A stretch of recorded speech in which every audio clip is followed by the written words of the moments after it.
I was halfway through a crossword puzzle and a full cup into my second coffee when the doorbell rang sharp, impatient, and early. It was the kind of ring that doesn't ask for permission. It demands attention. I looked over at Wolfe, who was engaged in his usual pre-lunch defiance of motion, staring at the orchid on his desk like it owed him money.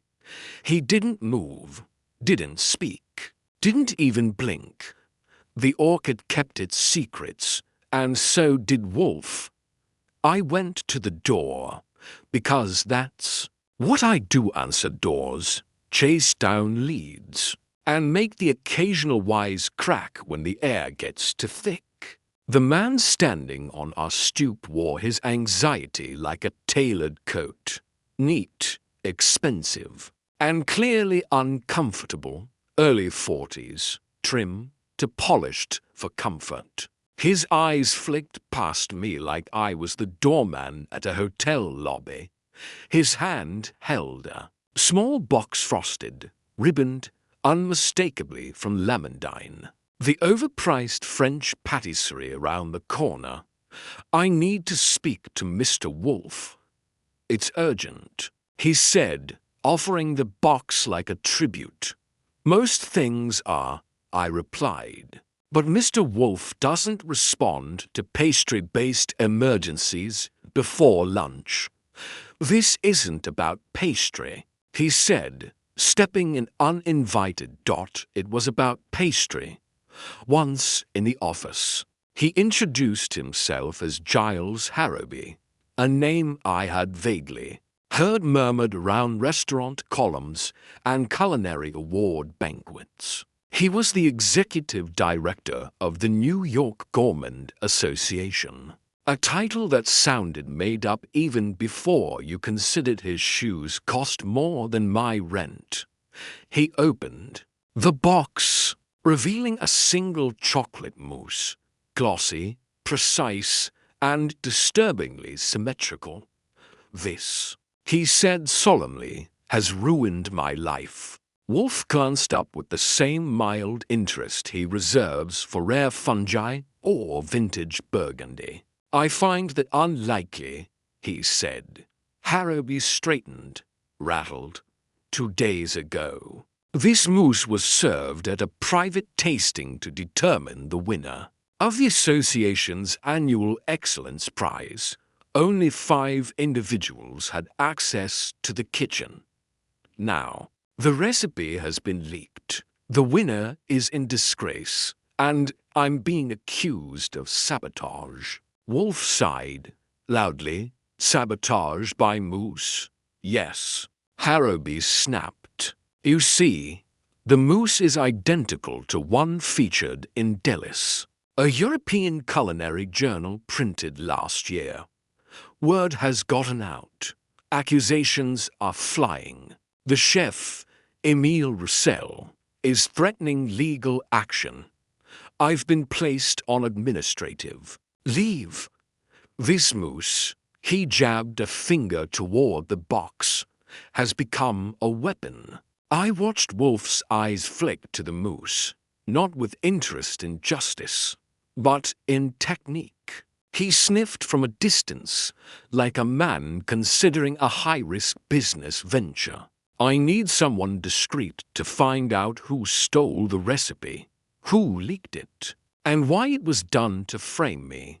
Harrowby said, "The association is already treating this like professional espionage." "And the police?" I asked. "They won't touch it. No crime, no jurisdiction. But my reputation, phooey," Wolfe muttered. "Theatrics." I expected Wolfe to dismiss the man outright. Food he understood. Scandal he tolerated, but food scandal that flirted with vulgarity. Then Wolfe surprised me. "I will accept the case," he said abruptly. Harrowby exhaled like a drowning man hitting air. "Thank you, but I do not require thanks." Wolfe cut in. "I require quiet. Leave the Mousse. Archie will make arrangements. I'll begin this afternoon. As soon as Harrowby left, trailing gratitude and anxiety behind him, I turned to Wolfe. You don't seriously care about a pilfered dessert, do you?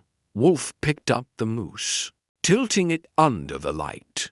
I care about the integrity of invention, he said, and theft cloaked as homage. I stared at him. You're taking this because someone might have plagiarized pudding? He sniffed.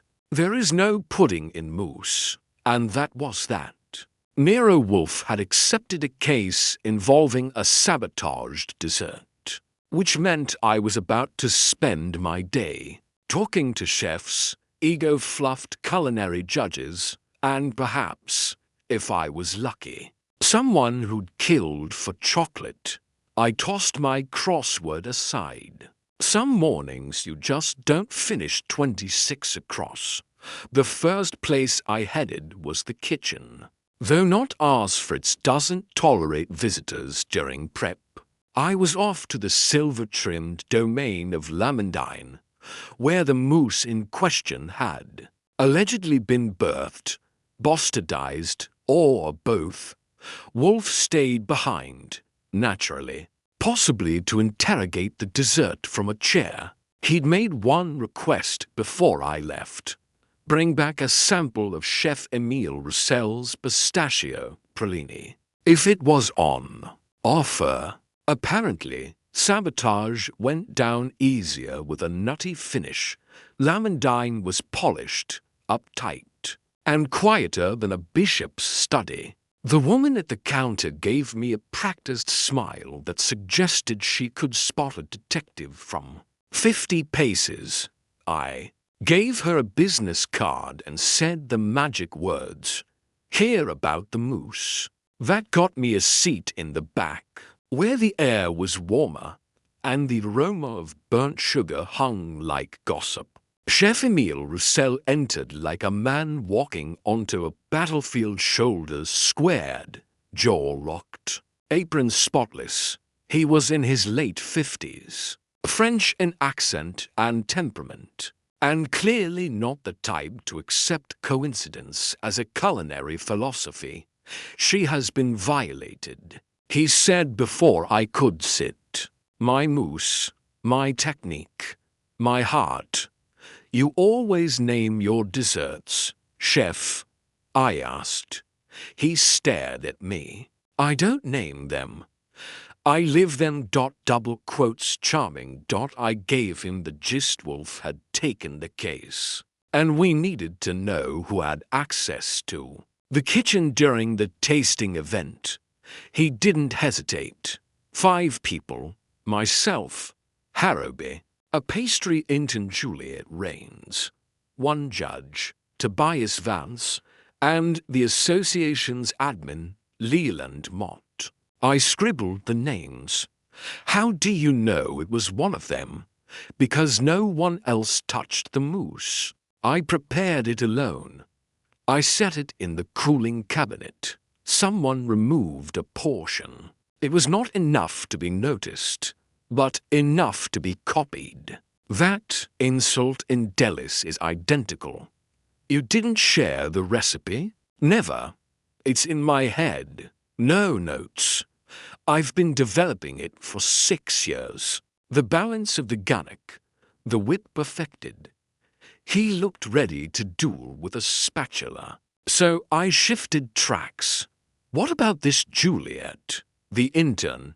Anything off? She is delicate, bright, passionate, but distracted, always on her phone, always late.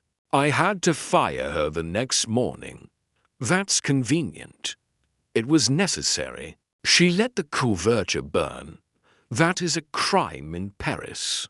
I added Juliet to my mental list of people I'd rather not depend on for alibis. Roussel insisted he had nothing against Harrowby, but his eyes twitched when I mentioned the association's role in choosing the final prize winner. Politics, he muttered, like it tasted worse than spoiled cream. By noon, I had a list of suspects and a headache with a buttercream lining. I called Saul Panzer to run a quiet check on the Delis leak. When it was published, who submitted it, and, if any, of our 5 were caught sniffing around European kitchens last year. Saul grunted and hung up. That meant yes. My next stop was the Gourmand Association's Midtown office.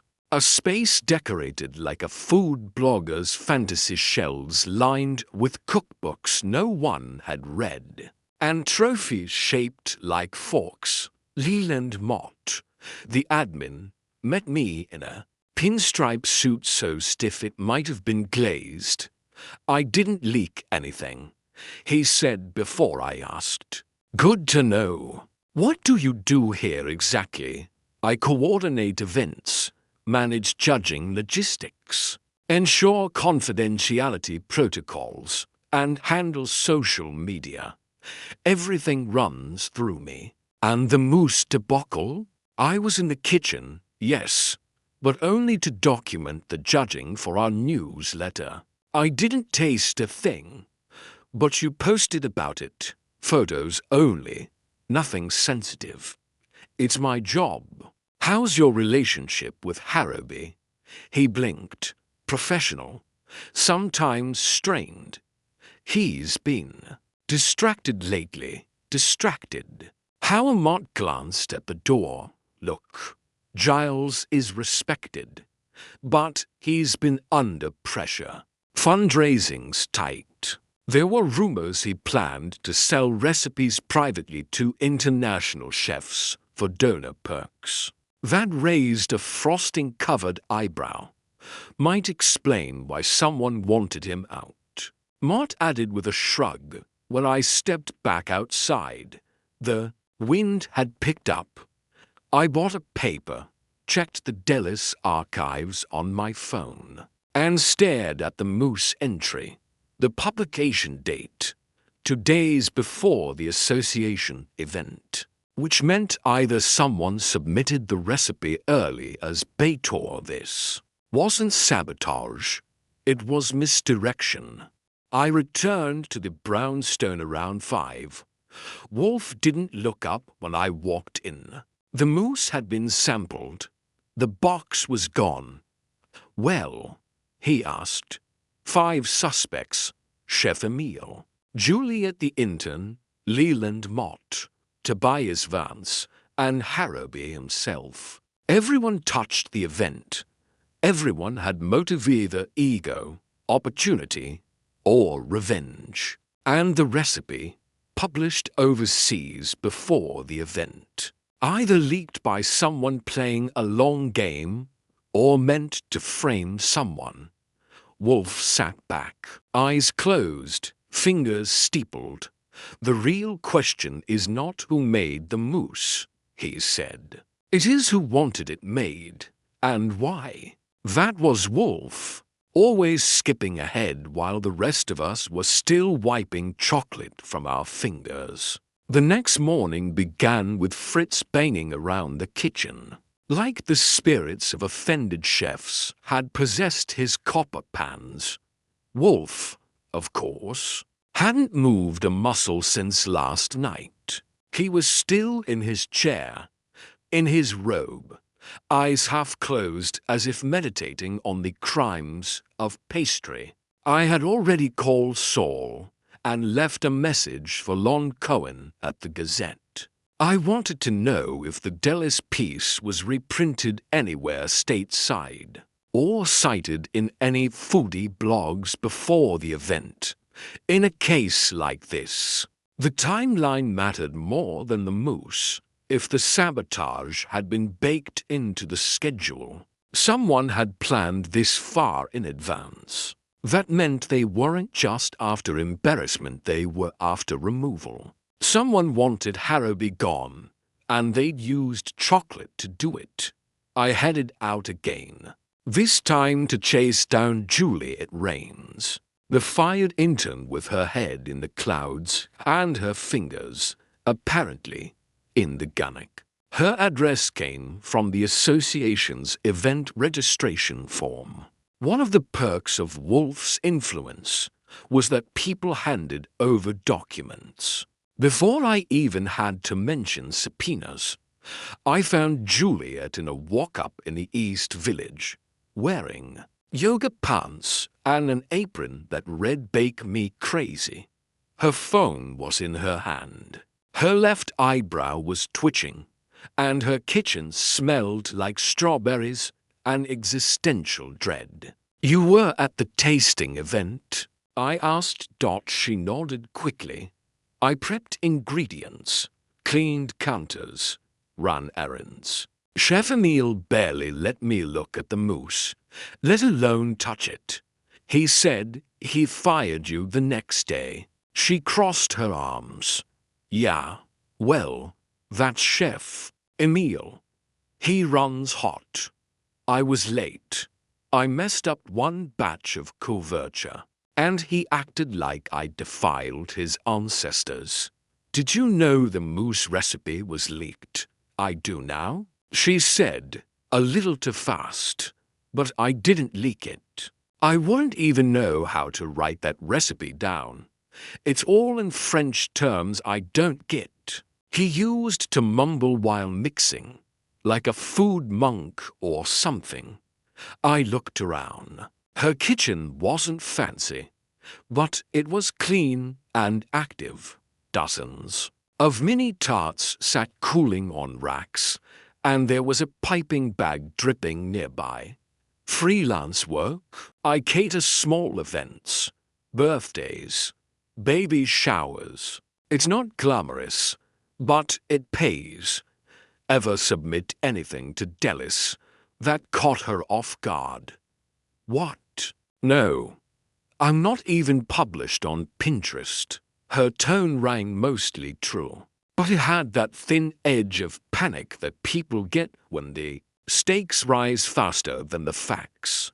I made a note to check her financials later. No one gets fired by a celebrity chef and bounces into self-sufficient catering without a cushion or a boost. Especially not a 24-year-old whose business card was handwritten. "Who else was acting off that day?" I asked. "Anything strange?" She thought for a moment. Tobias Vance was quiet. He's usually the loudest guy in the room, talks about his palate like it's a national treasure. But that day, he barely touched the mousse. Now that was interesting. Tobias Vance, according to Harrowby's dossier, was the association's most flamboyant judge, former TV host, current columnist, self-declared taste prophet. If he'd gone silent around the star dessert, there was a reason. I thanked Juliet, promised nothing, and headed uptown to track down Vance. He lived in a pre-war building with a doorman who smelled like regret and polish. The apartment was tastefully chaotic: plush chairs, bookcases, abstract art, and enough spice jars to fill a boutique. Vance himself wore a paisley robe, greeted me with a flourish, and offered me a choice of 6 imported teas. "I won't pretend. I'm not expecting you," he said. "If Nero Wolfe is involved, that means the situation is worse than I feared." "You feared something." "I feared my silence would be misinterpreted," he said, walking me to a low-slung leather chair. "I didn't enjoy the mousse. I found it derivative, and yet I couldn't say so at the tasting." "Why not?" "Because Harrowby asked me to guarantee a win for Emile." I blinked. "You're saying the tasting was rigged?" He poured tea with the elegance of a stage magician. "I'm saying Giles Harrowby was under pressure. He believed that Emile's victory would unlock a French culinary grant he's been chasing for months. He wanted a clean result. So he nudged me. I didn't agree. Of course, I would never compromise my integrity, but I also didn't want to spark a scandal by calling it out. So instead, you stayed quiet, let the judging proceed, and now here we are. He smiled, ruefully. Exactly. You didn't leak the recipe. Please. I don't write. I dictate to people who write. And none of them know a Mousse from a Mering. I filed that under probably true, but infuriating. The more I listened to these people, the clearer the picture became. Harrowby had enemies, but none of them were crude about it. If someone framed him, they did it with precision like frosting a cake with a razor blade. Back at the brownstone, I reported everything. Wolfe didn't speak for a full 2 minutes. He sat in his chair, brows gently furrowed, hands still. Then he spoke. It was not Juliet, nor Vance. I raised an eyebrow. You're sure? Juliet is too unsophisticated in both ambition and execution. And Mr. Vance, while vainglorious, lacks the subtlety to time such a betrayal.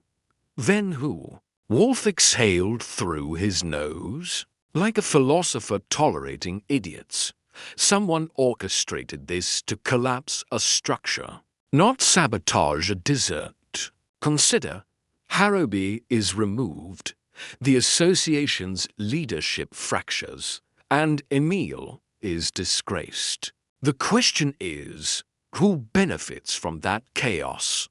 I had a thought. Mott. Wolfe opened his eyes. Perhaps, but not alone. Mott is an operator, not an architect. This required more. I leaned against the desk. What now? Call Saul. Tell him to trace Juliet's bank deposits for the past 3 months. Also, obtain a list of submissions to Delis from the past quarter aliases. 2. And find out whether Leland Mott has any connection to a culinary PR firm. Cold gold script. That was specific. I didn't ask how Wolfe knew to look there. I just dialed. By the time I hung up, Wolfe was rising a rare and serious motion. Not out of his chair, but enough to signal that something had shifted. He rang for Fritz. Tonight, he said, we shall have pheasant, something with conviction. I tire of Mousse. It was as close as he'd come to a declaration of war. The evening air had cooled by the time I walked back from Saul's office. His reports tucked neatly into my coat pocket. Wolfe had been quiet since I returned, an unusual silence that draped the brownstone like a fog. It wasn't the good kind of quiet either, the one you get when you've solved the case and are waiting for the final chess move.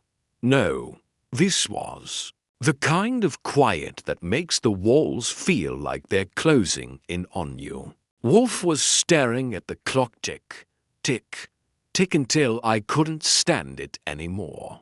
What's on your mind? I asked, dropping my coat onto the chair. He didn't look up. There's something amiss. I can't place it, but I feel it. Mott is more involved than he admits. There's too much at stake for him to be a mere facilitator. Saul didn't find anything new, I said, pushing the papers in front of him. The bank deposits? Wolfe picked up the list and scanned it. Juliet Rain's deposits are sporadic, small, and irregular. He paused, raising his eyebrow. She has been receiving direct transfers, large ones, on a bi-weekly basis, from a source that doesn't appear in the records. And she's been frequenting a coffee shop near a law firm called Goldscript. Coincidentally, I nodded. Mott's firm.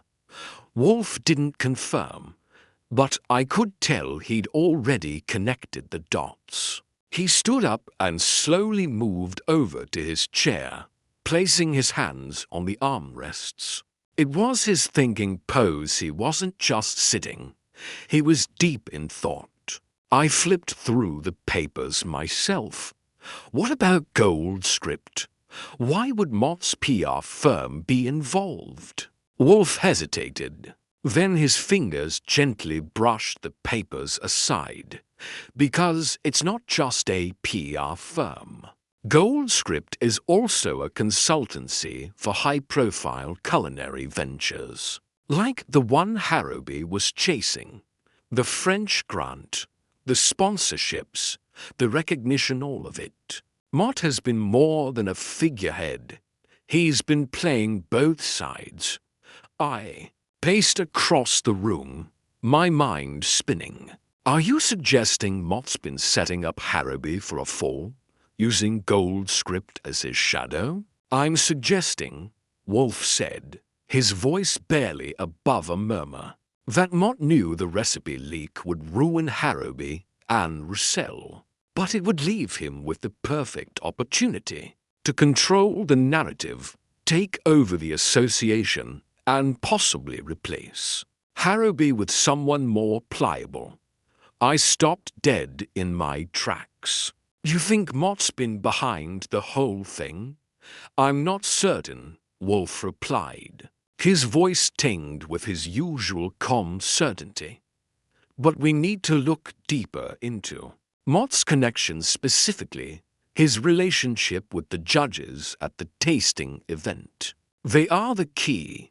I rubbed my eyes. It was too much. Mott, the PR firm. The judges' everything was starting to converge into a single, murky pool of deception. But before I could process further, there was a knock on the door. It wasn't the polite kind. This one carried urgency, the kind you get when something's about to spill over. Come in, Wolfe called. The door opened, and in walked Saul Panzer. He didn't wait for an invitation. He never did. His eyes flicked from Wolfe to me, his expression grim. I've got something, he said, setting a manila folder onto the desk. Spit it out, I said, feeling the weight of his silence already sinking into my bones. Saul opened the folder and slid out a photograph. It was grainy, taken from a distance, but it was unmistakable. The back of a man standing outside Goldscript's offices, with a bag in his hand. The bag had a logo, one I recognized from Harrowby's private stash of official association materials. The man in the photo was wearing a nondescript jacket, but the posture was too familiar. It was Tobias Vance. What the hell's he doing there? I muttered, staring at the photo. Wolfe leaned forward slightly, inspecting the image with the same detached interest he reserved for complex puzzles. Perhaps he was there to oversee the final destruction of the Mousse's reputation. But why would Vance? I started to ask. Because, Wolfe interrupted, he knew. Vance was paid by Mott to ensure the recipe leak was irrevocable. His job wasn't to leak the recipe, his job was to steer the narrative. If Harrowby could be blamed for sabotaging the event, Mott would be in the clear, and the entire association would fall apart, paving the way for new leadership. Saul crossed his arms. Vance has been paid by Mott for months. My sources say he's been feeding Mott gossip from the kitchens and the judges' discussions, laying the groundwork for a takeover. I felt like the floor had just been pulled out from under me. You're saying Mott's been orchestrating this whole thing with Vance's help?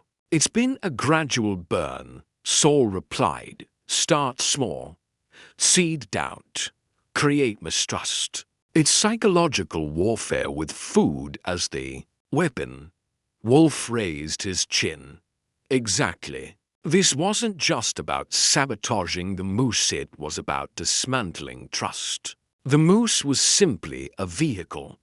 Mott has been positioning himself for this moment for months. I processed that in silence. This was bigger than a bad recipe.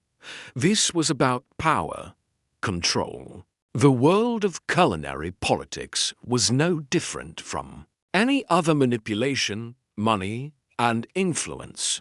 Mott wasn't just aiming for a PR victory. He was trying to rewrite the rules of the entire association, using the chaos he'd set in motion. But there was still one thing I couldn't wrap my head around. Mott still doesn't have the recipe, I said, pacing the room again. It's not in the photo. It's not in his hands. He's been playing a hand without the final card. How does he plan on covering that? Wolfe's eyes narrowed, his mind already a few steps ahead. That's the real puzzle. Mott's mistake was thinking he could orchestrate a fall without realizing that the truth was already in motion. He's been framing the situation, but in doing so, he's exposed his own hand. It's time we turn it against him. What do we do now? I asked. We confront him. Wolfe said simply, we force him to make a choice. We don't need the recipe. We need him to crack under the weight of his own lies. I exhaled sharply. The chess game had begun, but now it was time for checkmate. Get ready for a gathering. Wolfe continued. We need to bring all the players into the office. I could feel it in my bones the moment when everything would fall into place. No more pieces on the board. Just the final reveal. It was time. The office was set, the chairs arranged. The air in the room felt as still as the brownstone's walls, quiet, expectant, and thick with the weight of the game that was about to unfold. Wolfe sat in his chair, immovable, his fingers steepled in front of him as he waited. I could see it in his eyes, the quiet concentration that only emerged when the trap was ready to snap shut. He'd been waiting for this moment, for the culmination of months of manipulation, lies, and subtle betrayal. And now, we were going to bring it all to the light. I paced across the room, thinking through the next steps. The suspects were all scheduled to arrive within the hour. Giles Harrowby, Emile Roussel, Leland Mott, Tobias Vance, and Juliet Rains. Each of them held a piece of the puzzle, but none of them knew that their collective pieces had been carefully curated into a single, damning picture. I'd spoken to Saul, who had confirmed that the final part of the puzzle was in motion. Mott had no choice now but to face the truth. Everything is in place, I said, breaking the silence. Wolfe didn't respond at first, his gaze still fixed on the door. He wasn't waiting for confirmation.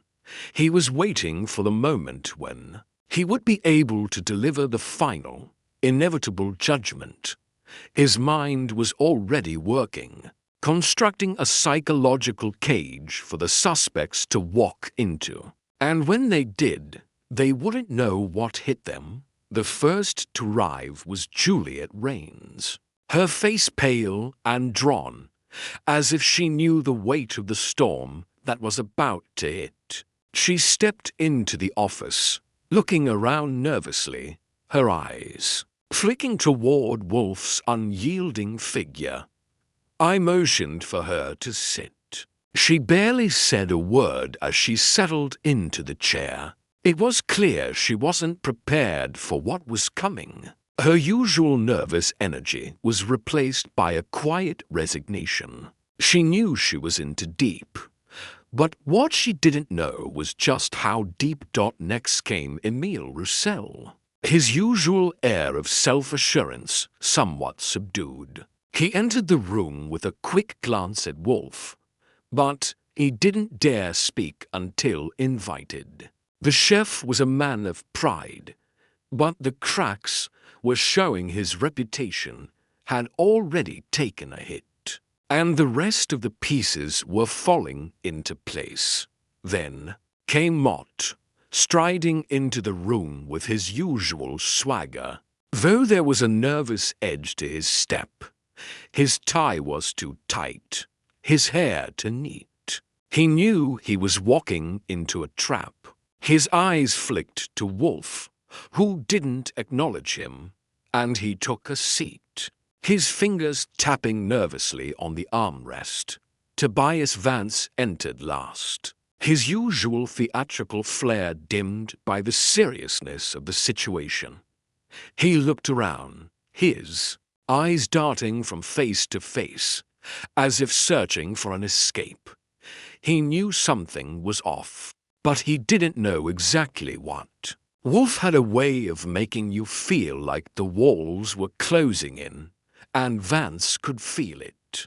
"All of you are here for one reason," Wolfe began, his voice cutting through the silence like a knife. "To answer for a crime of your making. You've all participated in the dismantling of something that was never yours to destroy. But before I expose you all, I must ask why." He let the question hang in the air, his eyes moving from one suspect to the next.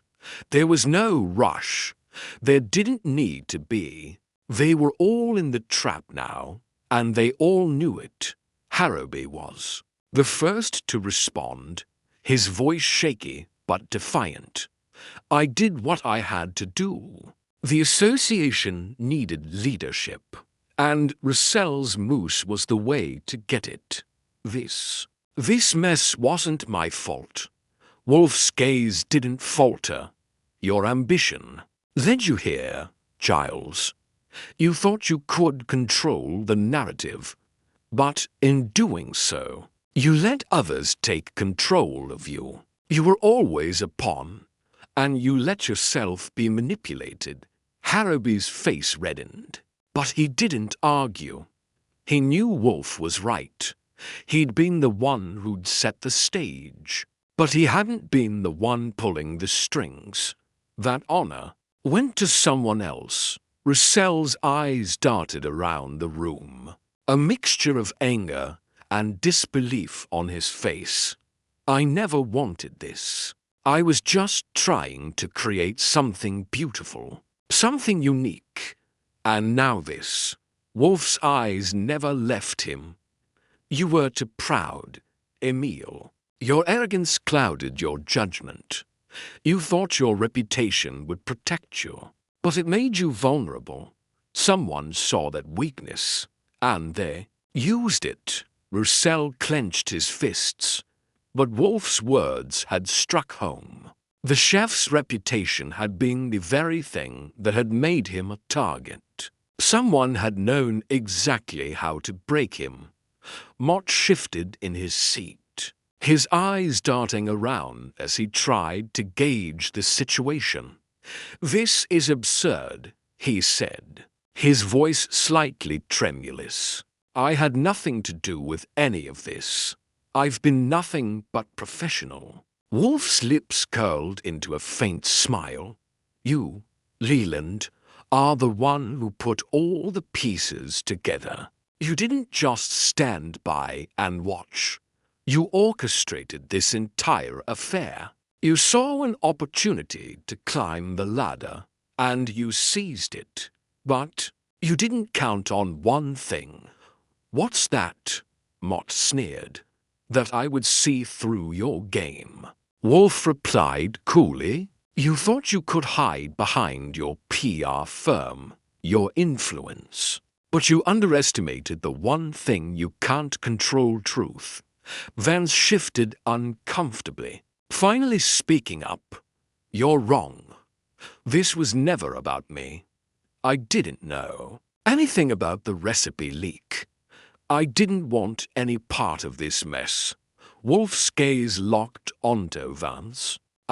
Tobias, the grand judge who couldn't keep his mouth shut. You didn't want any part of it.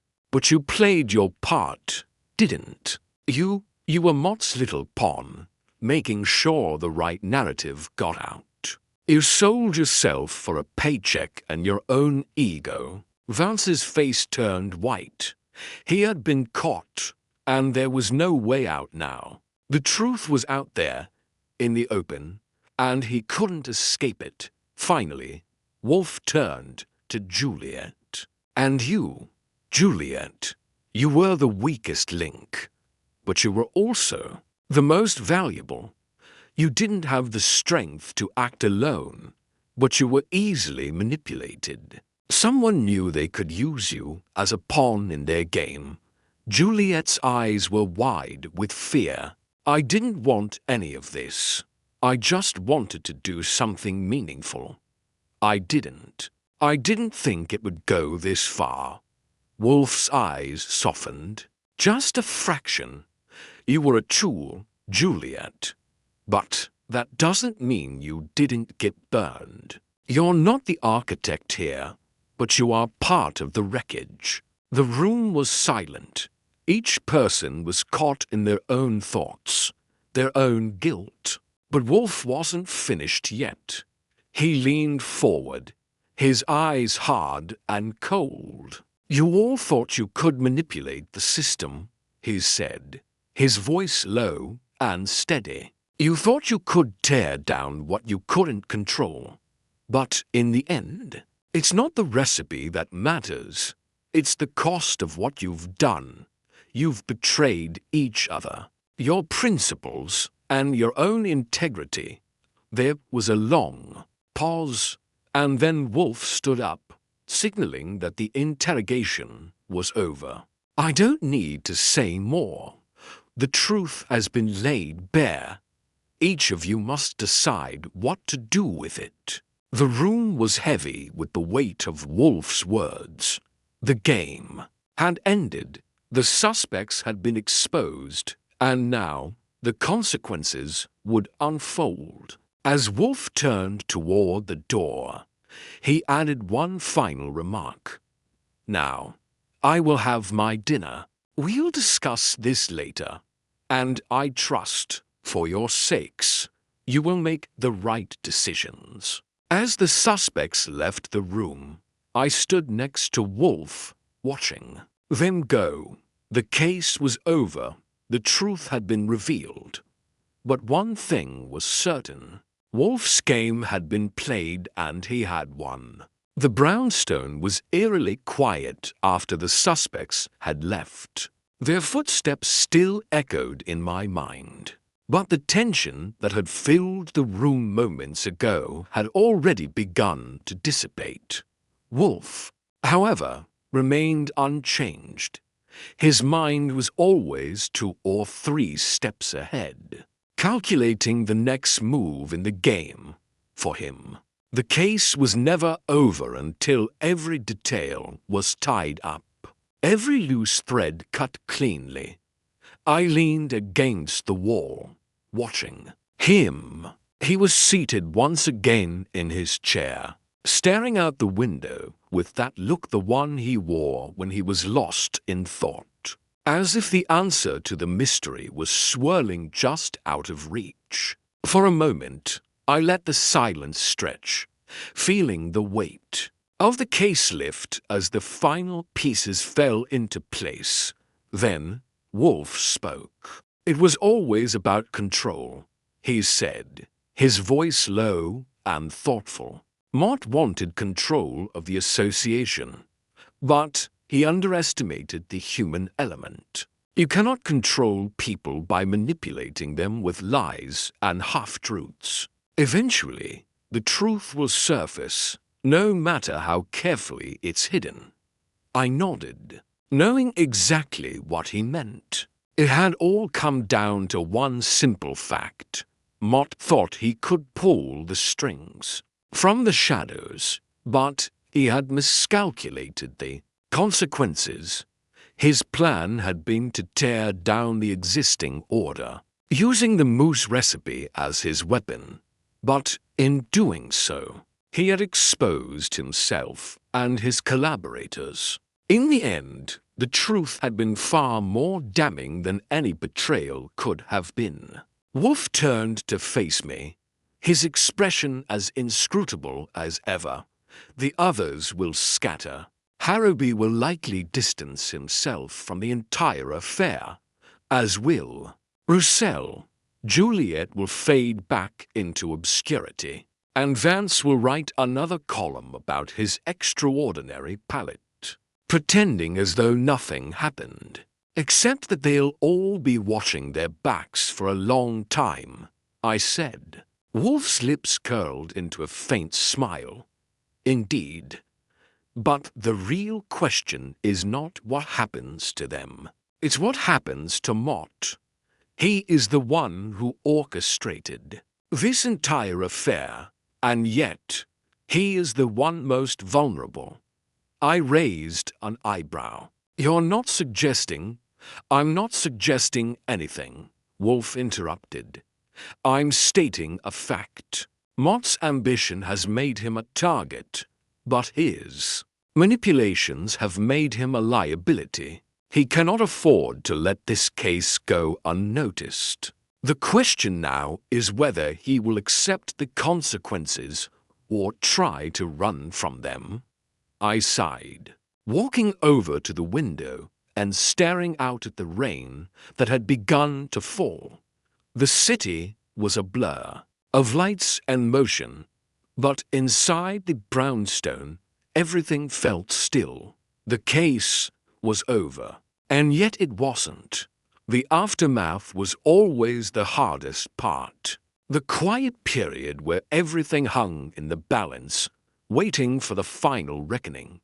Wolfe leaned back in his chair, his fingers steepled again.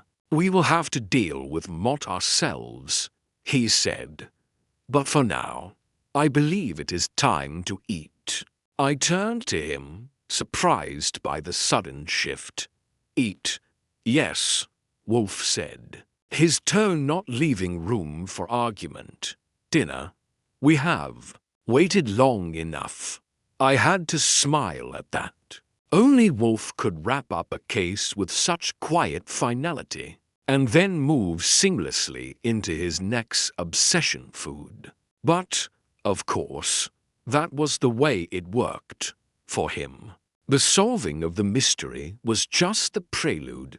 The real satisfaction came from the final course. As Fritz began to bring in the pheasant, cooked to perfection, I couldn't help but feel a strange sense of closure. The suspects had been revealed, the truth uncovered, and now all that was left was the inevitable judgment.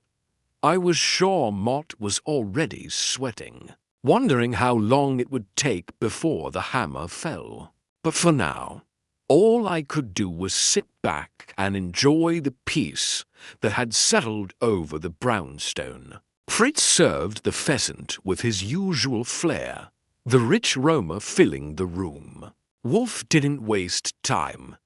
He took a bite, savoring it as if the world outside no longer existed. The tension, the manipulation, the gains, none of it mattered in that moment. All that mattered was the taste of perfectly cooked meat, the satisfaction of a job well done. You know, I said, breaking the silence, I thought you'd be more satisfied with the way everything turned out. Wolfe paused, looking at me over the rim of his glass. Satisfaction is a fleeting thing, Archie. It is not in the resolution of the case that we find meaning, but in the process. The thrill of the hunt, the unraveling of the mystery, that is where the real satisfaction lies. I nodded, understanding exactly what he meant. For Wolfe, the puzzle had always been the thing. The satisfaction was never in the end, but in the challenge, the intellectual combat. He thrived on the mental struggle, on the game of deduction that took him through every twist and turn. When it was over, when the truth had been revealed, the thrill faded and the next case beckoned. As I sat down at the table, I couldn't help but think about the others, the ones who had been caught in the web. Harrowby, Roussel, Vance, and Juliet would fade away, each of them nursing their wounds in different ways. But Mott was the one who had lost everything. The association, the power, the control, it had all been in his grasp. But now it was slipping through his fingers. Wolfe had already decided his fate. "You'll deal with Mott tomorrow?" I asked, taking a bite of my own dinner. Wolfe's eyes glinted, a sharpness returning to them. "Yes, I have one last move to make. He will find himself in a position where he cannot escape." I didn't need to ask how Wolfe would handle it. He always found a way to close the loop, to bring the final twist into play. That was his genius, the way he controlled the flow of the investigation, leading everyone along until they had no choice but to fall into his trap. We ate in silence for a while, the only sound the quiet clinking of silverware against china. The case was over. The suspects had been exposed. Mott's game was up. But as Wolfe finished his dinner, I knew one thing for certain. No matter how many cases he solved, no matter how many mysteries unraveled, Wolfe would always be ready for the next one, because for him, the chase was everything. And that, in the end, was all that mattered. The following morning was quieter than usual. The kind of quiet that wraps around you like a heavy fog, where the world seems to pause just long enough for you to take a deep breath. Wolfe hadn't stirred from his chair when I came downstairs, and Fritz was going about his work in the kitchen with his usual precision. The day stretched ahead of us, but for once, the brownstone felt untouched by the bustle of the world outside. The calm before the storm, as they say. I poured myself a cup of coffee and settled into my usual spot at the breakfast table, my mind still buzzing from the events of the previous evening. We had exposed the culprits, untangled the lies, and revealed the mastermind behind the whole plot. But something about it still didn't sit right with me. Wolfe had been right about the bigger picture, the manipulation, the control, but there was still something we hadn't accounted for. Mott's involvement was more than just a case of professional ambition. There was something personal behind it, something he had tried to bury under layers of strategy and deceit. As I sipped my coffee, I watched Wolfe in his chair, staring into space, his fingers steepled as he considered the aftermath. He was a man of few words, especially when the case was over. He'd solved the puzzle, untangled the threads, and now it was time for the final move. But even Wolfe's silence had a purpose. He was waiting for the right moment to finish what we had started. After a long silence, Wolfe spoke. "You have a theory, Archie. You've been circling around it all morning." I looked up, surprised. "What do you mean? You're still uneasy," he said, his voice low and steady. You've been thinking about the case, about the players, and you're wondering why it all feels like there's something missing, something that doesn't fit. I set my cup down, feeling a twinge of irritation. I'm not sure what you mean. Wolfe's eyes narrowed slightly, but there was no judgment in them. You've been here long enough to know when something doesn't add up. The case is closed, Archie, but the pieces are still shifting in your mind. You've missed something. I stared at him, trying to process what he was saying. It was true I had been thinking about Mott and his role in everything. We had exposed his manipulation, his attempt to control the association. But there was something deeper at play. Mott had been more than just a power-hungry PR man. He had been playing a long game, one that stretched far beyond a simple recipe. Leak. Mott didn't just want control of the association, I said slowly, the realization dawning on me. He wanted to destroy it. He wanted to take it down, burn it to the ground, and rebuild it in his image. Wolfe gave a slight nod, his expression unreadable. Exactly. He didn't care about the recipe. He didn't care about the mousse. He cared about the structure, the power. The association was a symbol of culinary prestige, a pillar of influence, and Mott wanted to tear it down, piece by piece. He thought he could manipulate everyone, Harrowby, Roussel, Vance, but in the end, it was his own hubris that led to his downfall. I rubbed my chin, thinking it through. But why go after Harrowby? Why not just bypass him and go straight for the prize? Mott wasn't a fool, Wolfe said. He knew that Harrowby was the face of the association, the figurehead. To go after him was to destabilize the entire organization. But he didn't plan on Harrowby being so easily manipulated. Harrowby wasn't as clever as Mott thought, and that's why we're here. So, Mott used the mousse to create a rift, to turn the judges and the public against Harrowby and Roussel.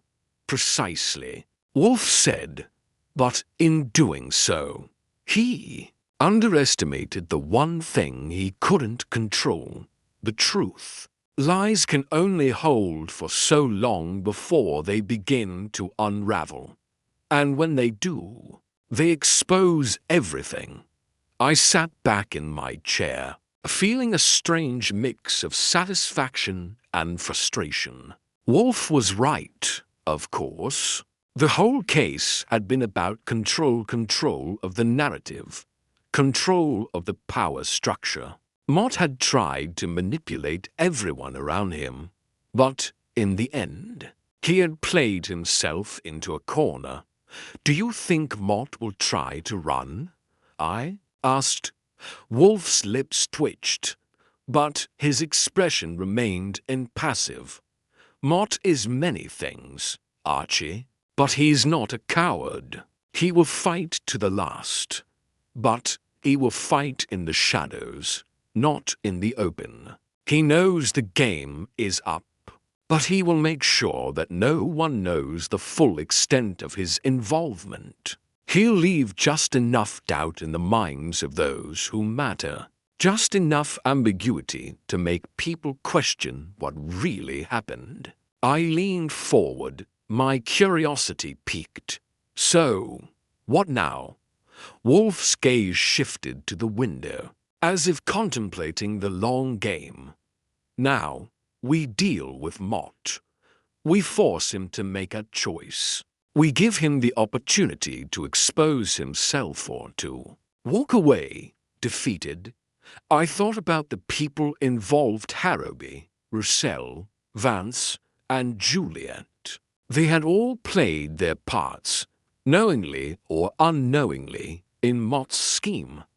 But in the end, They had been pawns in a much larger game. Mott had orchestrated the entire thing, using the Mousse as a tool to destroy the association and rebuild it in his own image. But that kind of ambition had its price, and Wolfe had already ensured that Mott would pay it. We didn't speak for a while, both of us lost in thought. The case was over, but the aftermath lingered, like a bitter aftertaste that refused to leave. I could hear the city outside, the sound of traffic and voices blending into the background. But inside the brownstone, it was still. The game was finished, the pieces had been moved, and now all that remained was the final reckoning. Finally, Wolfe spoke again, breaking the silence. Tonight, we end this. We confront Mott, and we close the book on this case once and for all. I nodded, feeling the weight of his words. The last move had been made. There was no more room for manipulation, no more room for lies. The truth had been revealed, and now Mott would have to face the consequences of his actions. "Are you going to handle him yourself?" I asked. Wolfe gave a small smile. "Of course. But I think you should be there, Archie. After all, you've been a part of this from the beginning." I stood up, ready to face whatever came next. The case had been a challenge, a puzzle that had twisted and turned in ways I hadn't expected. But in the end, Wolfe had solved it, as he always did, and now we would bring Mott to justice. The game was over, the pieces had been played, and the final chapter was about to be written. As we left the office, I glanced back at the brownstone, knowing that when we returned, things would be different. The aftermath would linger, but the truth would remain. And that was enough. It was a cool evening, the kind where the chill in the air was just enough to make you want to pull your collar a little higher, as Wolfe and I made our way toward the address I'd tracked down for Mott. I couldn't help but feel a sense of inevitability. This was the final act, the last piece in a puzzle that had taken longer than I'd anticipated to solve. We had exposed the layers of deceit, connected the dots, and now we were ready to put everything into place. Mott was the last one standing, and he would face the consequences of his calculated moves. Wolfe, of course, was as unflappable as ever, his coat draped elegantly over his shoulders, his steps measured and deliberate, as if he was stepping into an evening of casual conversation, rather than confrontation. I, on the other hand, couldn't shake the feeling that the air around us was thick with unspoken tension. There was no telling how Mott would react when we walked in. He was no fool, and he'd already proven he could manipulate people with ease. But Wolfe had a way of stripping away that manipulation, exposing the raw truth beneath. And Mott was about to be exposed for what he truly was. The building where Mott was holed up was on a quiet side street, tucked between two older brownstones. Its exterior was unremarkable gray, weathered, and devoid of personality. If you didn't know better, you might think it was abandoned. But I knew better. This was Mott's domain. It wasn't a place for celebration or show. It was a place for control, for power, and tonight he was going to lose it all. We entered through the front door, which opened to reveal a modest lobby. No doorman, no frills, just a plain, functional space. Mott didn't care for appearances. not when it came to his personal life. But I knew he liked to keep a low profile, and he had been playing this game with such careful precision that he thought he could remain untouchable. Wolfe, though, had already cracked the code. Mott had underestimated his ability to see through the facade, and now it was time to bring it all crashing down. I knocked on the door of Mott's apartment, my knuckles rapping sharply against the wood. The door swung open almost immediately, and there stood Mott, dressed impeccably, as always, his face a mask of calculated indifference. But there was a flicker in his eyes, a hint of something fear, perhaps that betrayed the cool exterior. "Mr. Wolfe," Mott said, his voice smooth but strained. "To what do I owe the pleasure?" Wolfe's eyes locked onto Mott's without hesitation, his gaze as steady as ever. "The pleasure is mine, Mr. Mott," he replied, his voice low and measured. "We've come to discuss the matter at hand. You've played your part in this little drama, but now it's time for you to face the consequences."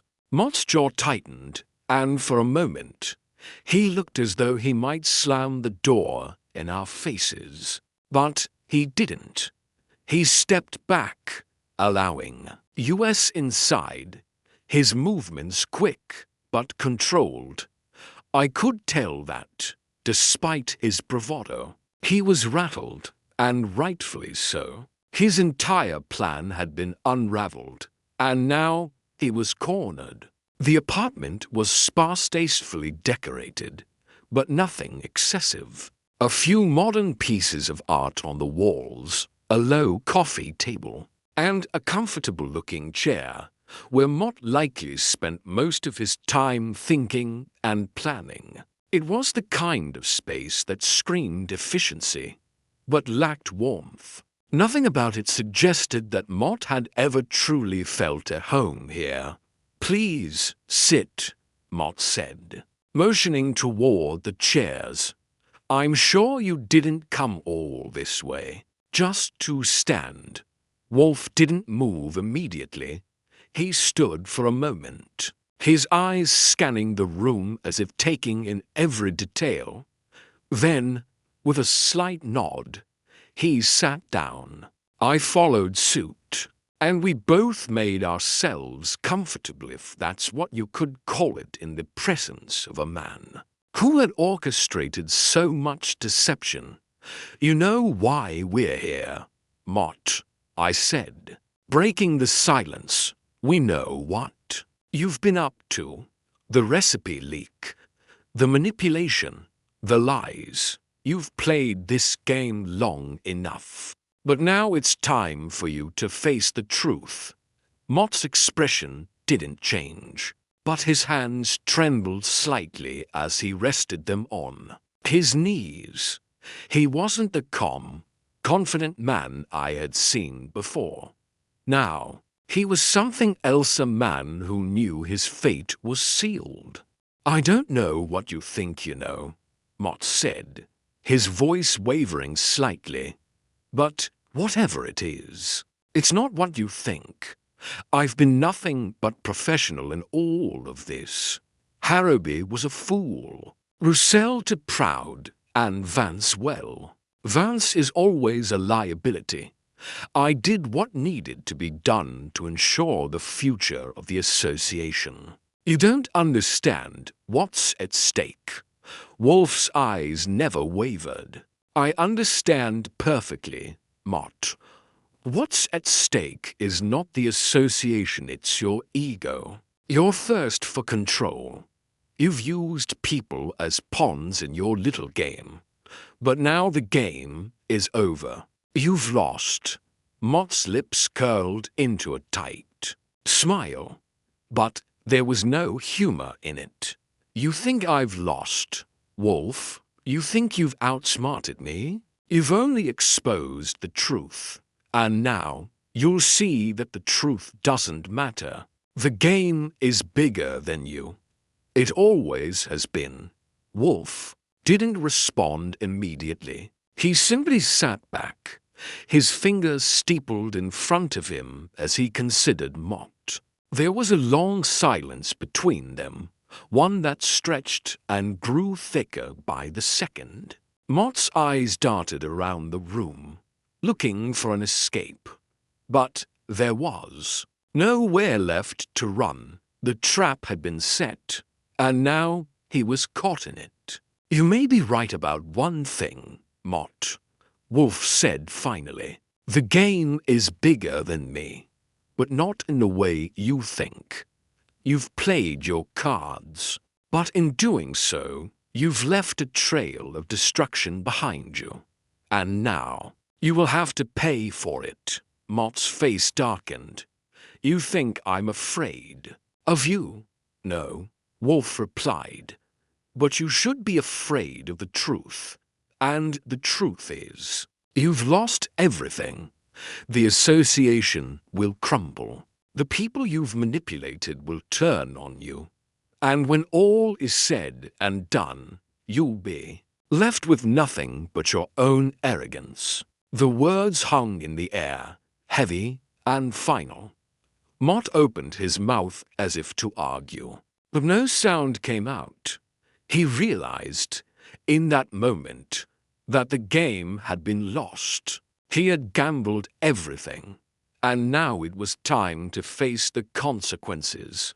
I looked at Wolfe, who was still as composed as ever, his eyes fixed on Mott. He had done it again. He had taken a seemingly insurmountable problem and broken it down, piece by piece, until there was nothing left but the truth. And now, Mott had nothing. Finally, Mott stood up, his face pale and drained of all color. "You'll regret this. Wolfe, you and your little game. This isn't over." Wolfe didn't move. "Oh, but it is. The game was over the moment you underestimated me." Mott turned and walked to the door, his footsteps heavy and resigned. As he opened it, he glanced back at us one last time. "I'll see you soon," he said, his voice barely a whisper. "No, you won't," Wolfe said softly. And with that, Mott left, his fate sealed. I sat there for a long moment, the room heavy with the weight of the confrontation. Wolfe had won, once again. But this time, there was no satisfaction in it. Only the quiet knowledge that the game was over, and Mott had lost everything. The door closed behind him, and the brownstone settled into its familiar silence. The case was closed, and once again, Wolfe had proven that no matter how carefully you played, the truth always came out in the end. The rain had started to fall heavier, hammering against the windows in a steady rhythm. As Wolfe and I sat in the aftermath of Mott's departure, I could hear the sound of thunder rumbling faintly in the distance, but inside the brownstone, all was silent. Wolfe sat, unmoving as usual, his eyes closed, hands resting gently on his lap. He looked like he could be sleeping, but I knew better. He was calculating, as he always did after a big case, calculating the moves, the responses, the consequences. His mind never truly rested. I leaned back in my chair, my gaze fixed on the window. I could hear the sounds of the city below, muffled by the walls of the brownstone. The world was still turning, still moving forward, but for the first time in days, everything felt quiet.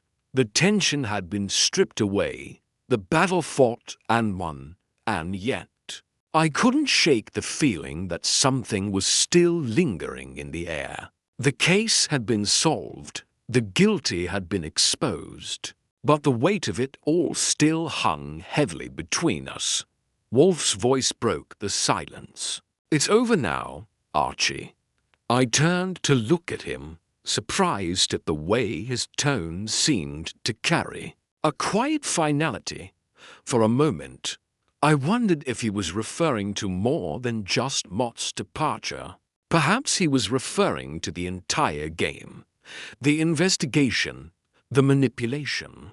The lies, it had all been part of a much larger puzzle. But now that the pieces had been arranged, the image was clear, and there was no more mystery to solve. "Is it really over?" I asked. My voice sounded distant, almost uncertain, as I tried to reconcile the conclusion of the case with the stillness that had overtaken the room. Wolfe opened his eyes, his gaze settling on me. "The case is solved, Archie. The guilty parties have been exposed. There is nothing more to uncover. The rest, as you well know, is beyond our control." I thought about Mott, about the way he had walked out of the brownstone, defeated, knowing that the game had ended and he had lost. There was no way back for him now. His carefully constructed empire of lies and manipulation had crumbled, and the truth had come to light. But even so, there was a strange feeling in the air, as if the resolution had come too easily. "I guess you're right," I said slowly, sitting up straight. "The mystery's over. But it feels like something's missing, like there's still a price to pay." Wolfe didn't respond immediately. His gaze shifted from me to the window, his face unreadable. He always knew more than he let on, and I couldn't help but wonder what was going through his mind at that moment. He had solved the case, yes, but at what cost? "Perhaps," Wolfe said, his voice soft but firm. "But the price, as you say, is not something we can calculate. The consequences of our actions, of Mott's actions, will unfold in time. We've done what we can. The rest will take care of itself." I watched as he turned his attention to the orchid on the desk, his fingers lightly touching the edge of the vase. The flower had been a constant presence in the brownstone, always there, a reminder of Wolfe's need for order and beauty in the midst of chaos. The orchid had never failed him, never let him down. It was, in a way, his own private symbol of control. "It's strange," I said, almost to myself, "after everything that's happened. I don't know what to do with myself. We've solved the case, but I feel like I'm floating, like there's nothing left to ground me." Wolfe didn't answer at first, but after a long pause, he spoke, his voice carrying a weight that seemed to hang in the air. "You're a detective, Archie. You're always chasing the next case, the next puzzle. But sometimes you must let go. You've done your part, and so have I. Now it's time for us to let the pieces fall where they may." I sat back in my chair, taking a moment to process his words. I had spent so much of my life chasing mysteries, seeking answers, solving puzzles. It was what I did, what I had always done. But Wolfe was right. There would always be another case, another mystery to solve. The world didn't stop just because one problem had been solved. But that didn't mean it was easy to let go. The doorbell rang, snapping me out of my thoughts.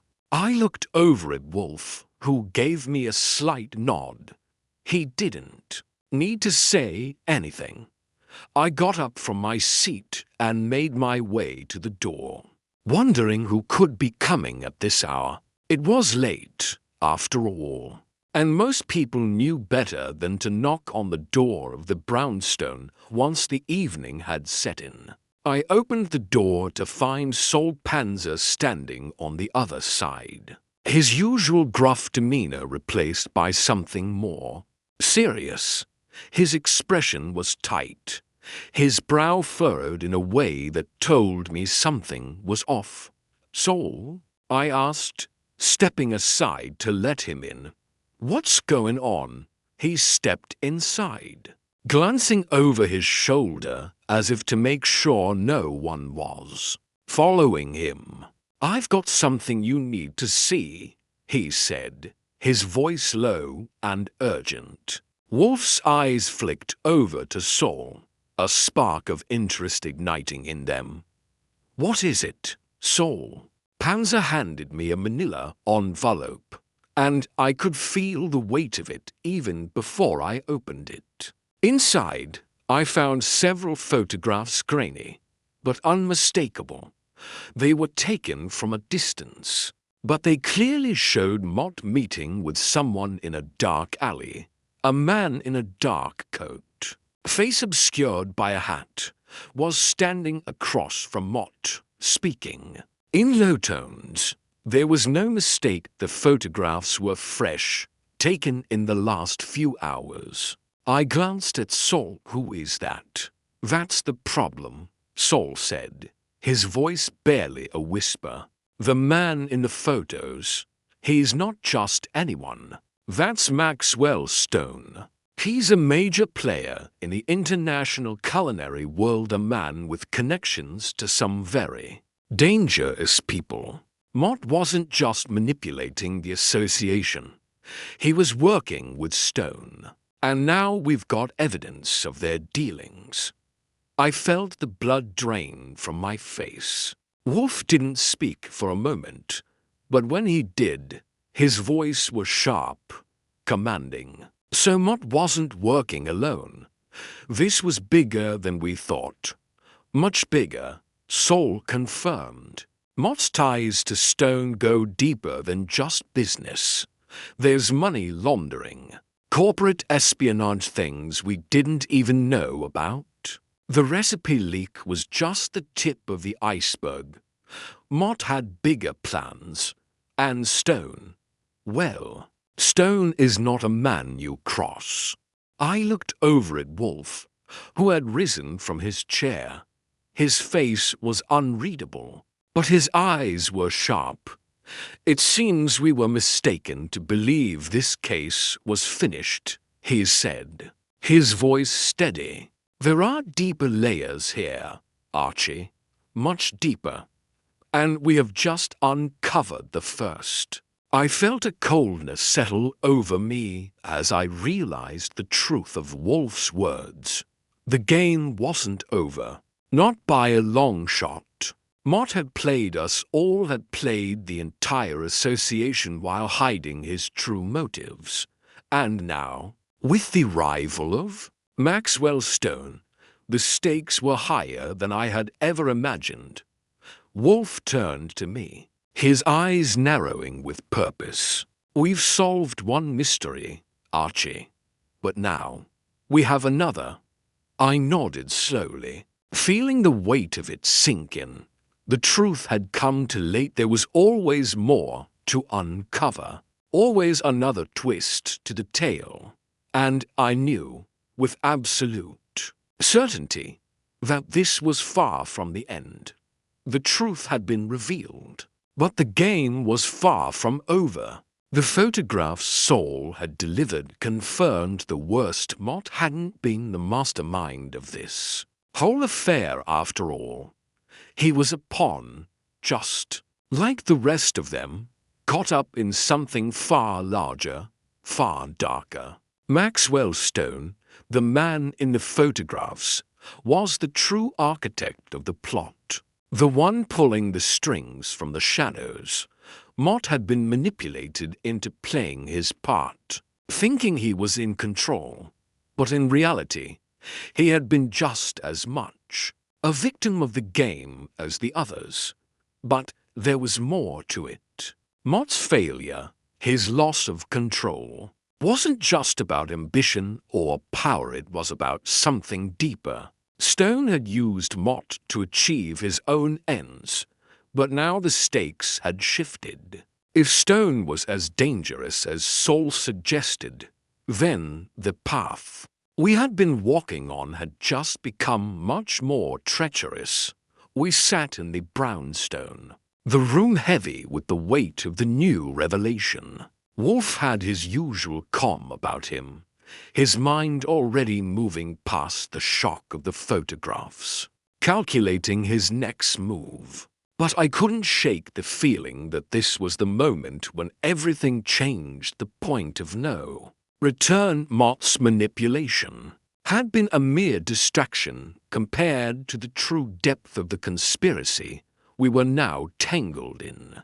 I glanced over at Wolfe, who was studying the photos with the same detached intensity he always exhibited when the pieces started to fall into place. He didn't seem surprised by the revelation of Maxwell Stone's involvement, but I could tell he was preparing himself for what came next. This wasn't just about solving a mystery anymore.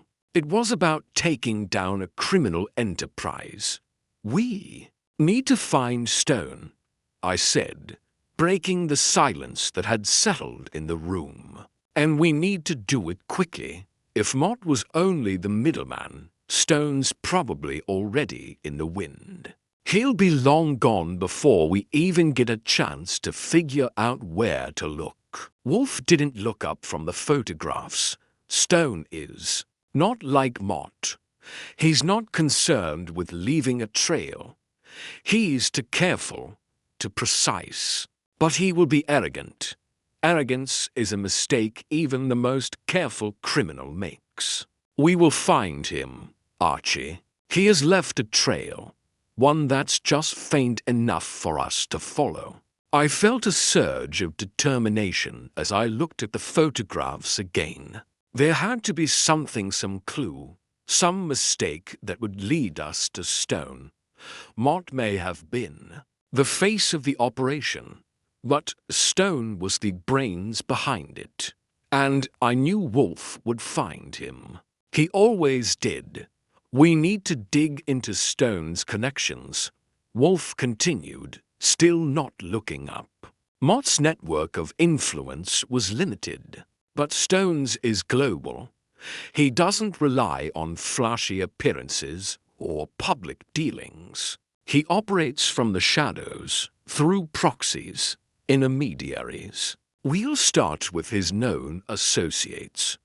We'll find someone who's connected to him. Saul, who had been standing quietly by the door, nodded. I've already made a few calls. Stone's name is turning up in places I didn't expect some.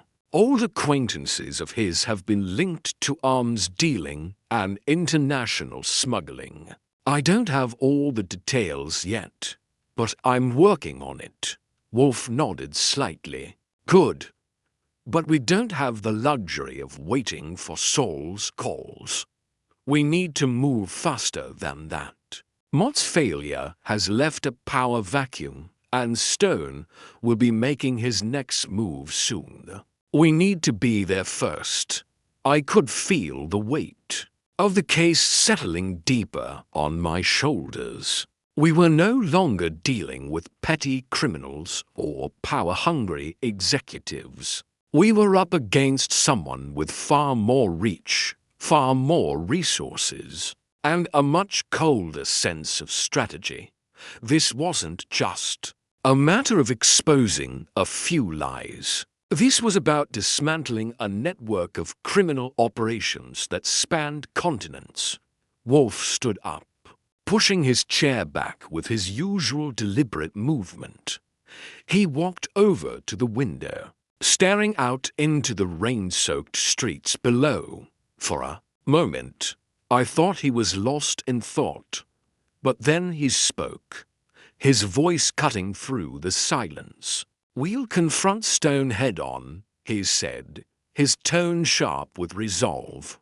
"The game has changed. We are no longer investigating a simple crime. We are dismantling an empire. The question is not whether we can find him. The question is whether we can break him before he disappears." I felt a surge of confidence at his words. Wolfe had always thrived in the face of impossible odds, and if anyone could unravel Stone's empire, it was him. But even with Wolfe's confidence, I knew that the road ahead would be anything but easy. The stakes were higher now, and we were no longer just playing against individuals. We were playing against a global network, one with resources and connections that we could only begin to fathom.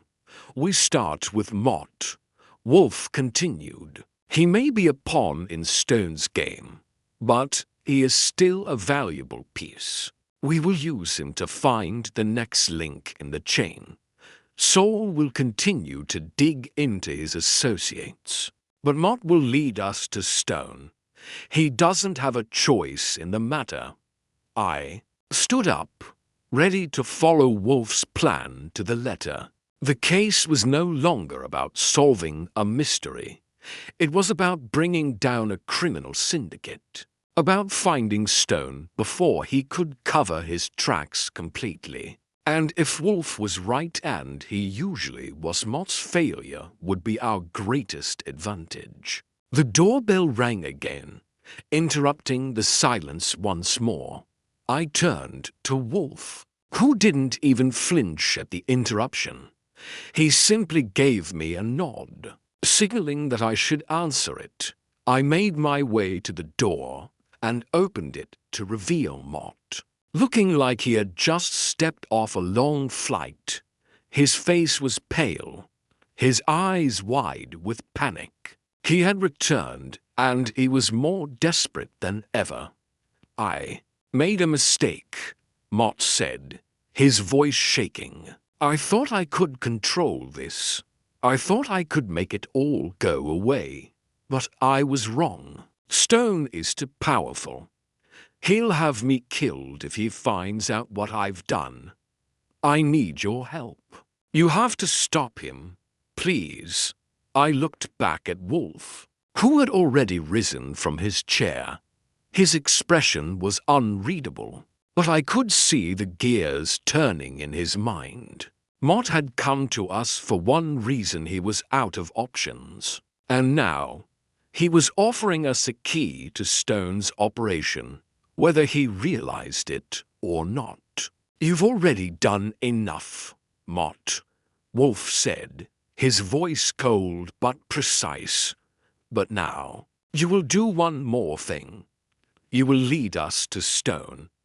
And if you do not, you will be left with nothing. Do you understand?" Mott nodded, his face a mask of fear and desperation. "I'll take you to him. I'll give you everything I know. But you have to protect me. Stone will come for me." Wolfe didn't flinch. "We don't protect people, Mott. We expose them. And you've already shown us where the trail leads." I watched as Mott sank into the chair across from Wolfe, his hands trembling as he prepared to divulge whatever he knew. The game was no longer about uncovering the truth, it was about survival. For Mott, and for us. "We're on the brink of something much bigger now," I said, turning to Wolfe. "Stone is going to fight back. We have to be ready for whatever comes next." Wolfe's eyes flashed with a cold intensity, and he nodded. "We are ready, Archie. We've been ready all along." And with that, the final move was made. The pieces were in place, and the game was no longer a mystery, it was a war.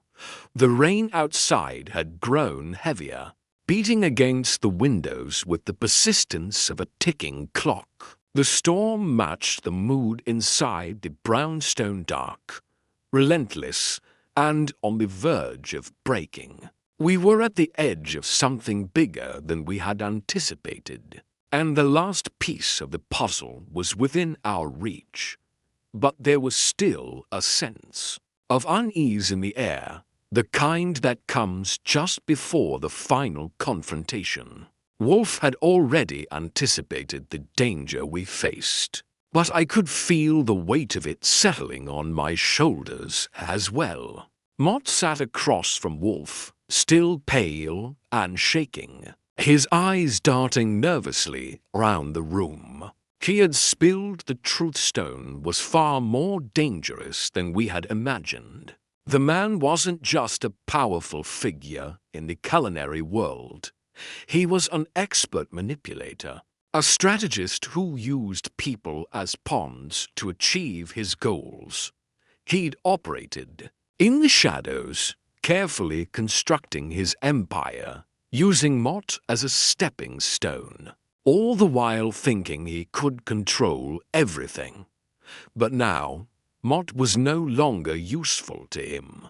The game was shifting, and Stone's empire was beginning to crack under the weight of the truth. "We've been played," Mott said, his voice a whisper.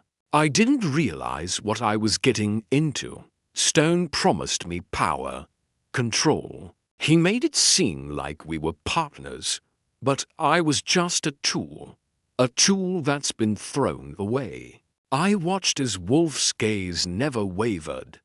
He was calm, as always, but I could tell that his mind was already 5 steps ahead. He wasn't interested in Mott's fear. Wolfe had a singular focus, finding Stone and dismantling his operation. We've known from the beginning that this was never about the Mousse or the recipe leak, Wolfe said, his voice steady and commanding. It was always about control. Stone wanted to control the association, to destroy it and rebuild it. In his own image, Mott was a means to an end. But now, Mott has outlived his usefulness, and Stone will move to eliminate him. And anyone else who gets in his way. Mott swallowed hard, his eyes wide with fear. What are you going to do with me? Your involvement in this case has already been exposed, Wolfe replied. There's no going back for you.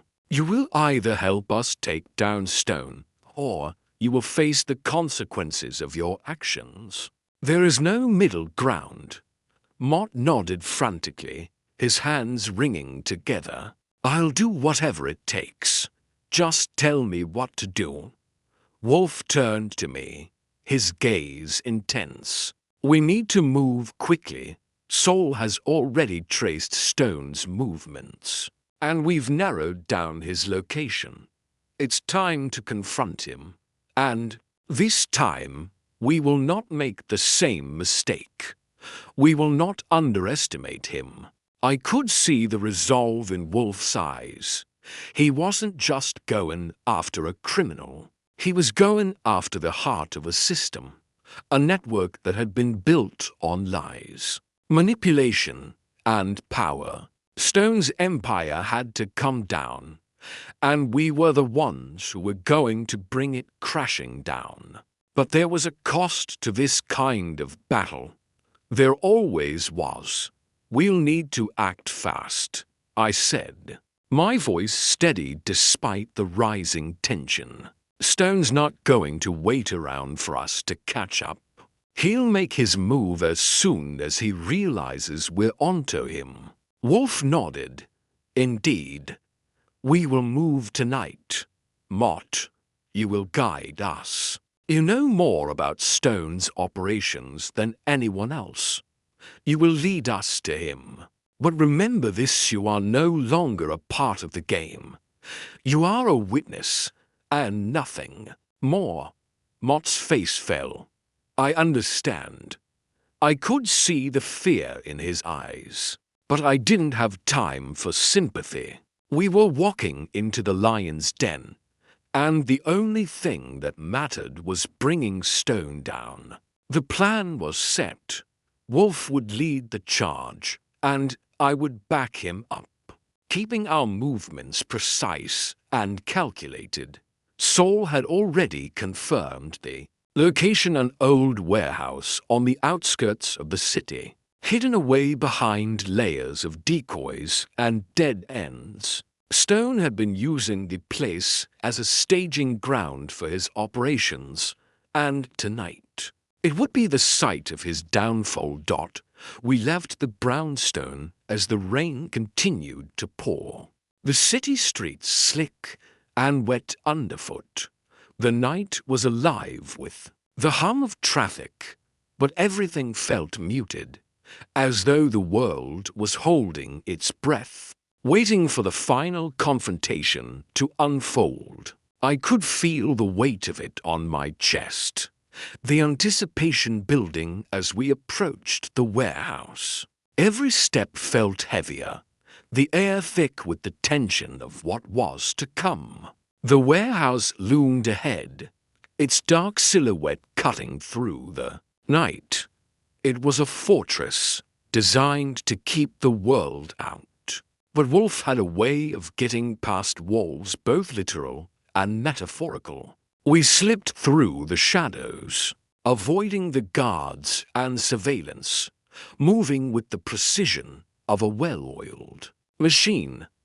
Inside the warehouse, it was cold, the air heavy with the scent of steel and dust. The dim light of overhead bulbs cast long shadows across the concrete floor, and I could hear the soft echo of our footsteps as we made our way deeper into the building. Mott led us through a maze of corridors, his face pale, his steps unsteady.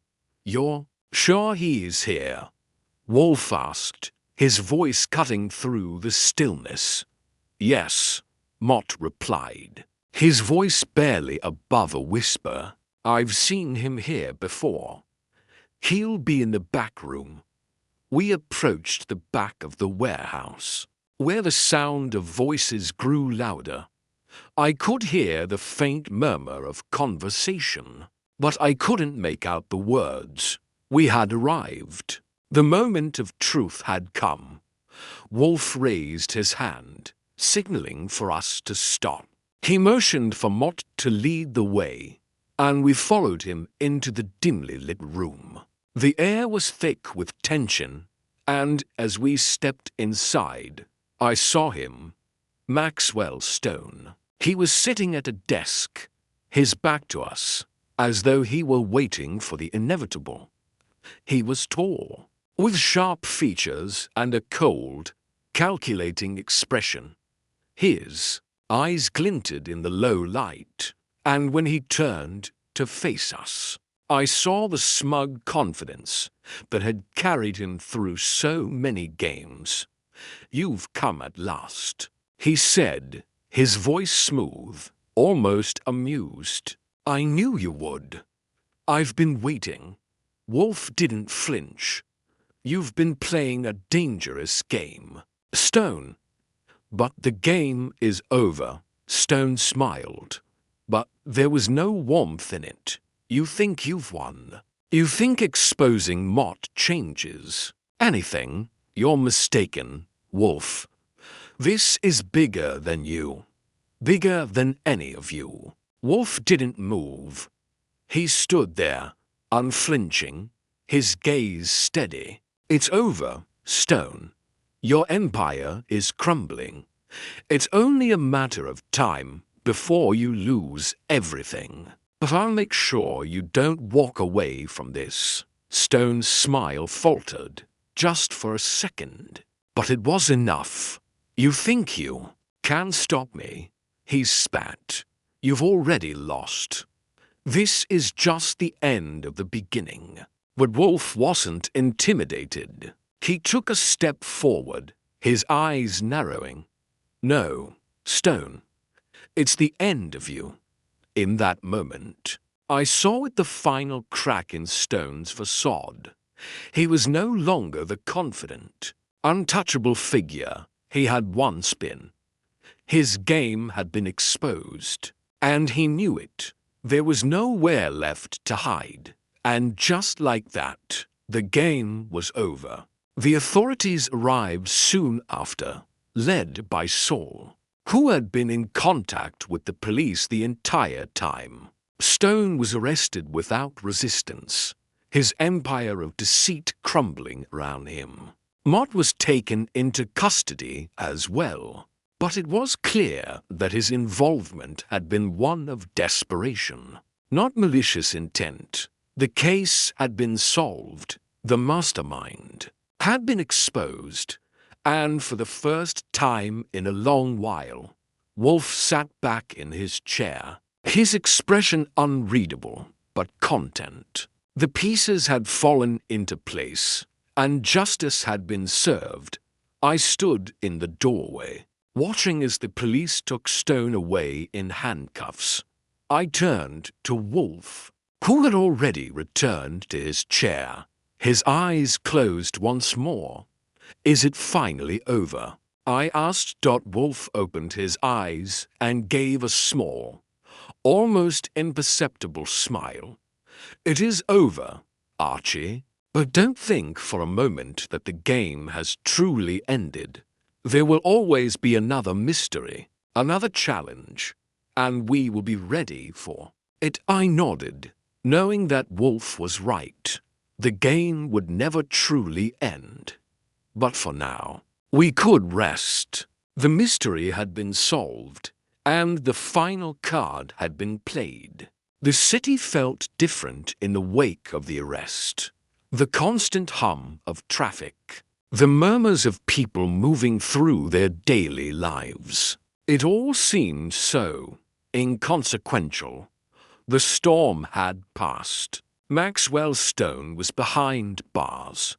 Mott was left to deal with the fallout of his mistakes. But something lingered in the air, a sense that we weren't just done with one case. We were done with a chapter. Wolfe had once said that every case was a page in the story of the world. And now, this page had turned.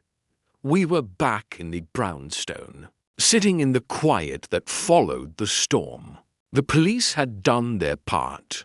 The paperwork had been filed, and Stone's empire of manipulation had crumbled.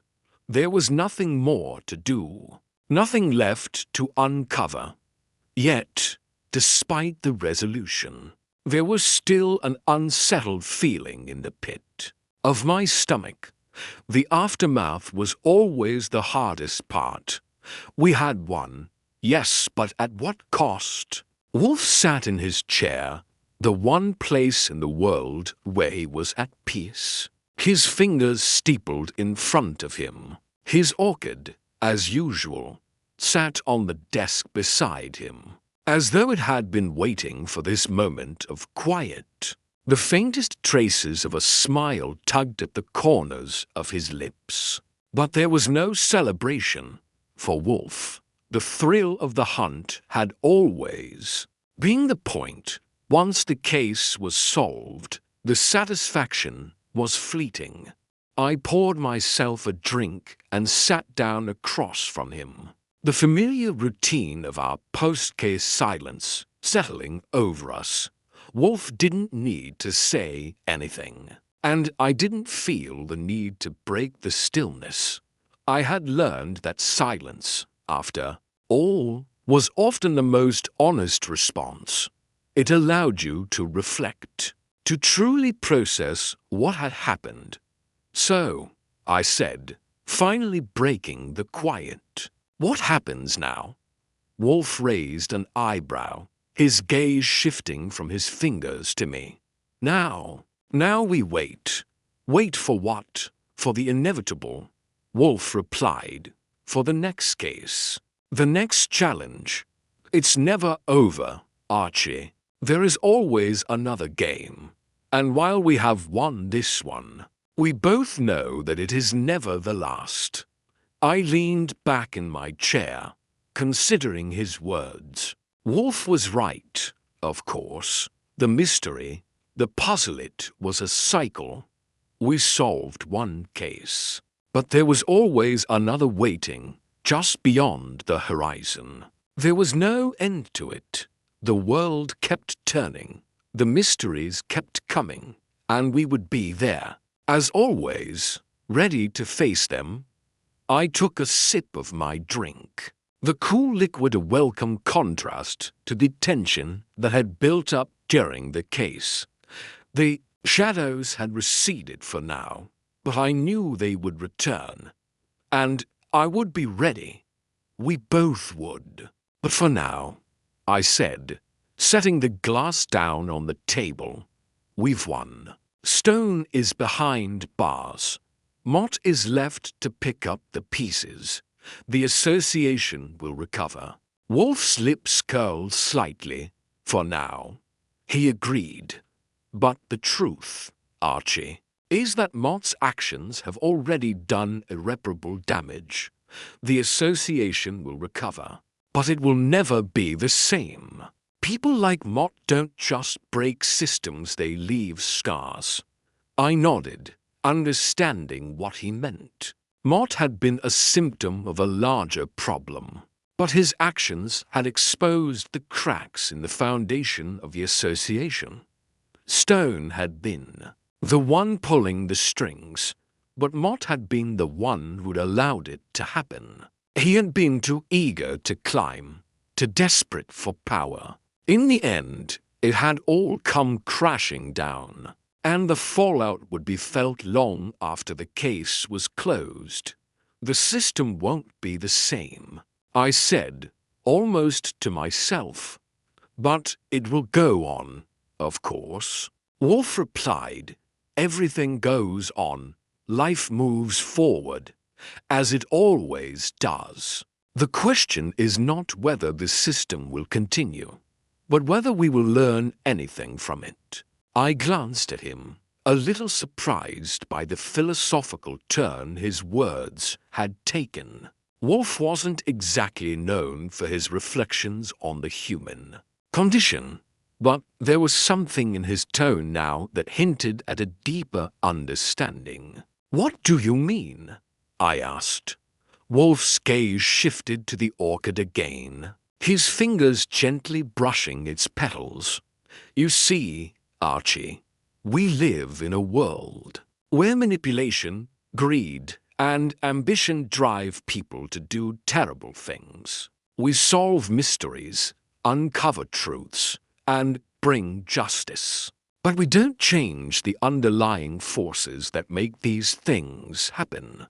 People like Mott and Stone will always exist. They will always find new ways to exploit the system, to manipulate it to their advantage. The question is whether we can truly learn from the cases we solve, whether we can make a difference beyond simply uncovering the truth. I sat quietly, processing what he had said. It was a rare moment of vulnerability for Wolfe, and it left me thinking about the bigger picture. We had solved the case, yes. We had exposed the players, dismantled the scheme. But Wolfe's words made me wonder if that was enough. Could we truly make a difference in a world built on deception? Or were we just putting out fires as they arose, never addressing the root cause? We don't change the world, do we? I said, almost as a question. Wolfe's eyes met mine, and, for a brief moment, there was a flicker of something and understanding. Maybe. No, Archie, he said, his voice soft but steady. We don't change the world, but we change the outcome.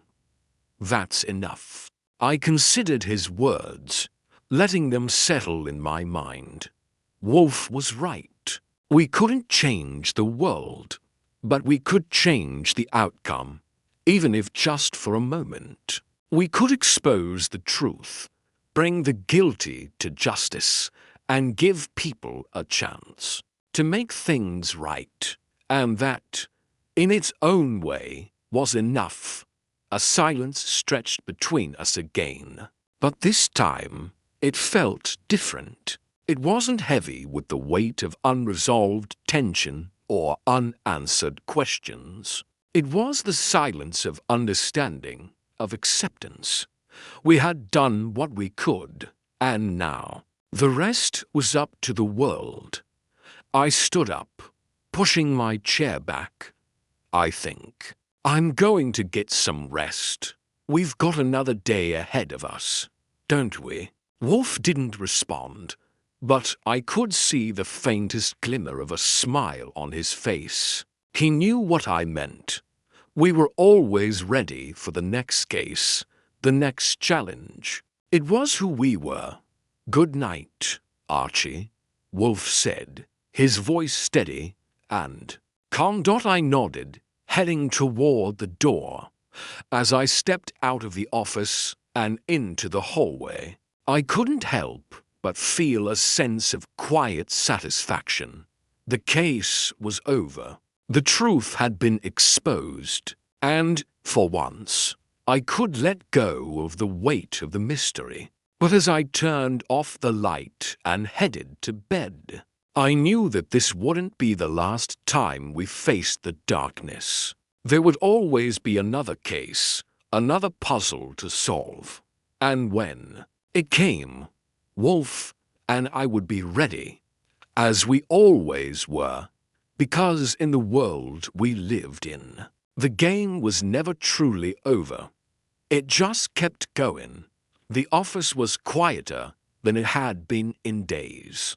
The storm that had swept through the city had passed, leaving a soft haze in the air, a lingering calm that seemed to hang over everything. The case was done. The players had been exposed, the mastermind caught, and justice had been served.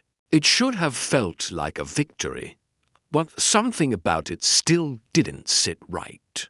Wolfe had been right. Of course, Mott was no longer a threat, and Stone would face the consequences of his empire's collapse.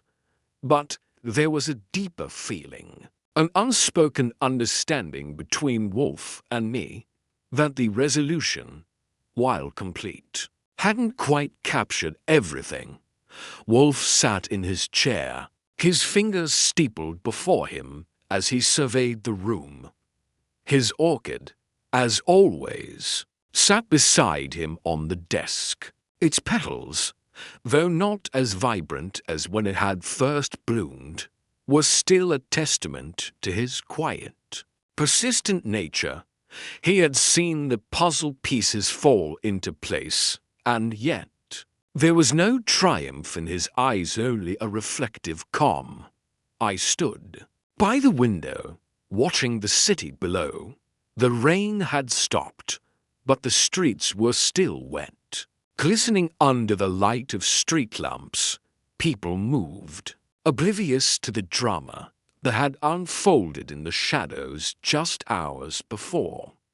To them, the world was unchanged, but to us, everything had shifted. "The game is over," I said, turning toward Wolfe. For now, at least. He didn't respond immediately. His eyes were distant, but I knew what he was thinking. The case was done, yes, but Wolfe had always been driven by the chase, by the process. There was no real end for him. Once one puzzle was solved, he was already thinking about the next. "We solved it," I said again, my voice more certain this time. "Stone's been taken down. Mott's been exposed. The association will recover." Wolfe raised an eyebrow, the faintest flicker of a smile tugging at the corners of his lips. "It will recover, yes, but it will not be the same. Nothing remains the same after the truth is revealed. Mott's actions have left a permanent mark. People will remember this scandal, whether they admit it or not. I leaned against the window frame, absorbing his words. It was true. The truth, once uncovered, was never easy to forget. The association would rebuild. But the damage had been done, and that was the price of ambition, of manipulation. Those who played the game for power, for control, would always leave behind traces of their actions, even if they thought they could hide them. So, what now?